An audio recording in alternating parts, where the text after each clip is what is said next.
Hey, what's up everyone? Tim here from Everyday Tactical Vids. Today we're looking at the Black Scout Survival W1. So this is an EDC flashlight made for Black Scout Survival from ThruNite. It's going to run you about $30 depending on where you pick it up. A couple of the details to let you know about this thing as we kick off. It does have a magnetic tail cap, which is nice. It is micro USB rechargeable. Comes with a 650 milliamp 16340 battery.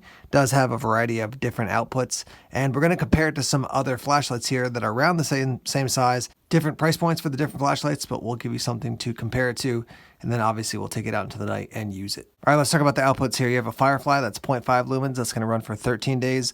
A low, which is 7.5 lumens. That's going to run for 60 hours. You have a mid-level, which is 58 lumens. That's going to run for 5 hours. You have a high, which is 215 lumens. That's going to run for 90 minutes.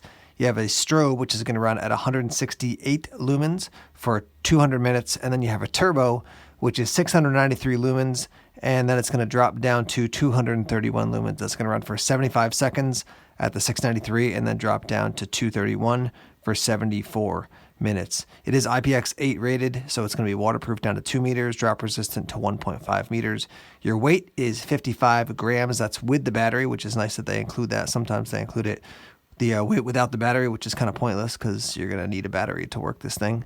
As far as your max beam distance, they're looking at 166 meters. All right, so what we're looking at here is 4 different lights, similar in size, a little bit different in their functionality. At your far left, we have the S1R Baton 2 from Olight. That's going to run you probably around $50-$60, I would say, for that one. Proprietary charging port as far as that magnetic base, but similar in size overall. You have the T4K, which is going to give you 4,000 lumens. That's going to run closer to $80. That 4,000 lumens is going to run for probably about 10 seconds and then drop down. Now the T1 right next to it is going to come in at around $40, but you're looking at 1,500 lumens of your max output. So let's say ballpark about double the max output of the Black Scout Survival W1. But again, you have a smaller light, you have a lower cost. There are obviously some similarities. They're very similar in size, different colors. But yeah, again, you got to always ask that question, is a ton of output necessary for a little EDC flashlight?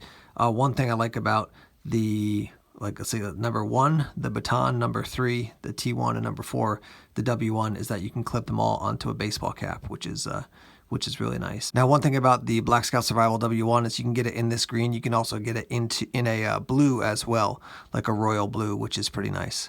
So the least expensive one of all these is probably going to be your Black Scout Survival W1, coming in at around $30. But just want to give you a little size comparison, maybe a little price comparison as well here. But at this point, I want to take the Black Scout Survival W1 out into the outdoors at night and test it out. Okay, we're out here on the front porch. Let's give you the rundown of all the different outputs. We'll start at 0.5 and just show you what that looks like. So here it is on my hand. Obviously, you can see there's already some light out here from the inside of the house. All right, here's 7.5. Not even 10 lumens, and you're definitely able to see that it's definitely putting some light out here. Go up to 58 now. So that's 58. Here comes 215. There's 215. Now we'll go up to the 693. You can see it definitely throws light way off there beyond the porch. All right, same test, but now we're 30 feet away from my minivan. Started out at the 0.5. So you can see it on my hand. A little bit of reflection off the minivan. Right here is 7.5.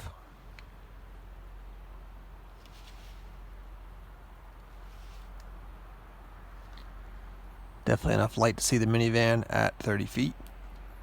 Okay, here's 58 looking at the minivan. 58 lumens, but I'm shining right there in the middle of the van. I can see the whole thing.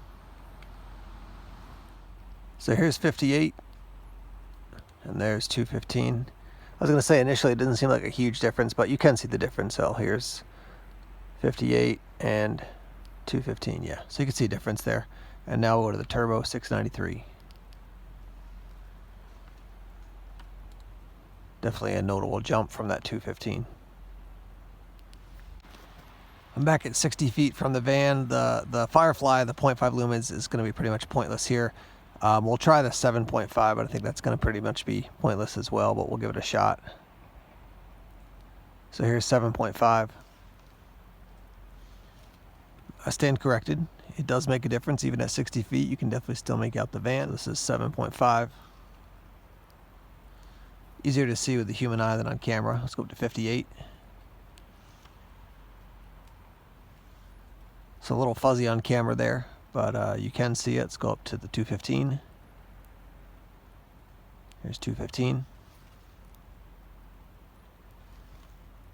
Definitely puts out enough light at 60 feet. Let's see the 693 now.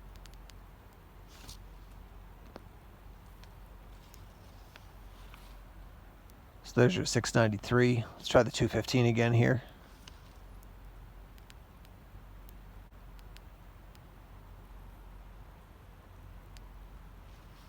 So there's 215. I'm going to jump up again to 693.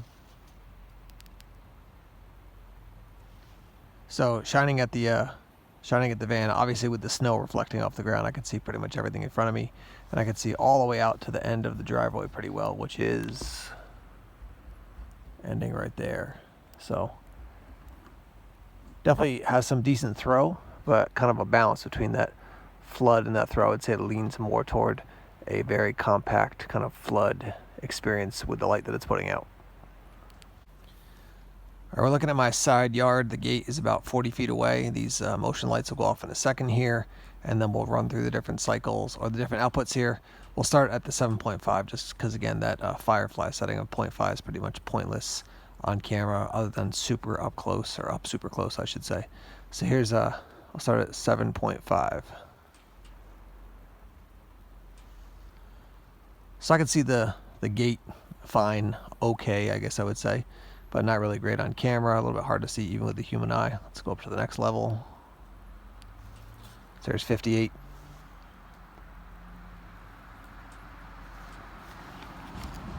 So at 58, I could see it, pretty well, I would say, at this about 40 feet away. Go up to the 215 here. Here's 215. Obviously, definitely much better at this point. And then the 693.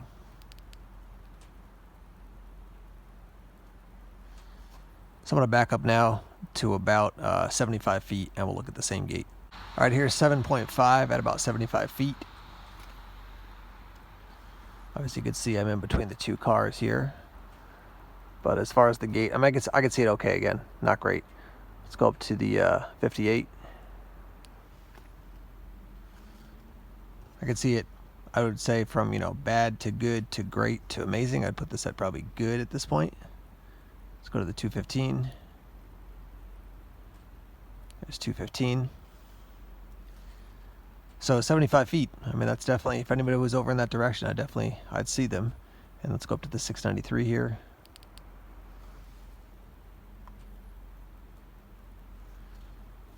Nice, almost 700 lumens, with this tiny little light, which is nice.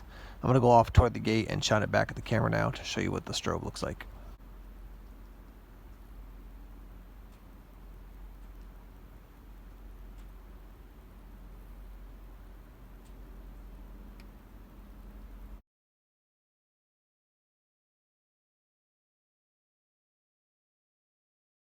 All right, wrapping up here, talking about the Black Scout Survival W1 made by ThruNite.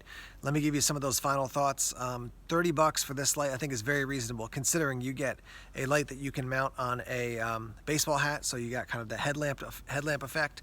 Micro USB chargeable. Does come with a battery. Variety of different colors. Around 700 lumens at that max output, 693.